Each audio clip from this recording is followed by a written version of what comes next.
Stand up comedian Kunal कामरा यांनी जो नालायकपणा केलेला आहे, महाराष्ट्र राज्याचे पूर्वीचे मुख्यमंत्री तथा विद्यमान उपमुख्यमंत्री, शिवसेनेचे मुख्य नेते आणि संवेदनशील नेते म्हणून माननीय एकनाथ शिंदेसाहेब यांची ख्याती आहे. अनेक लोकांना मदतीसाठी पुढे जाणारे असा त्यांचा लौकिक आहे आणि अशा व्यक्तीविरोधात त्यांनी जे स्टँडअप कॉमेडीच्या माध्यमातून राजकीय डावखेळी करण्याचा प्रयत्न केलेला आहे. खरं तर कुणाल कामरा हा उभाटाचे जे पदाधिकारी आहेत त्यांचे प्रयत्न संपलेले आहेत आणि त्यांनी आता कुणाल कामराला समोर करून अशा प्रकारचं व्यंगात्मक शिंदेसाहेबांविरोधात जे त्यांनी गीत केलेलं आहे त्याचा आम्ही जाहीर निषेध करतो.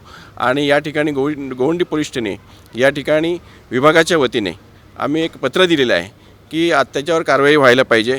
आज आमच्या लक्षात आलेलं आहे की त्यांच्यावर FIR झालेला आहे, परंतु कठोरात कठोर कारवाई व्हायला पाहिजे, जेणेकरून अशा प्रकारचे जे विकृत मनोवृत्तीचे लोक आहेत कामरा यांच्या वतीने अशा प्रकारचे प्रयत्न होऊन समाजातील व्यक्तींचा, सन्माननीय व्यक्तींचा जो अपमान करण्याचा प्रयत्न केला जातो तो अपमान होऊ नये. आणि म्हणून आम्ही सर्व विभागाचे पदाधिकारी या ठिकाणी पोलीस ठाण्याला पत्र दिलेलं आहे आणि त्यांच्याकडे मागणी केलेली आहे की या कुणाल कामराला त्याचा कायमचा बंदोबस्त चोख करून त्याला योग्य ते शासन आपल्या पोलिसांच्या मार्फत करण्यात यावं. धन्यवाद.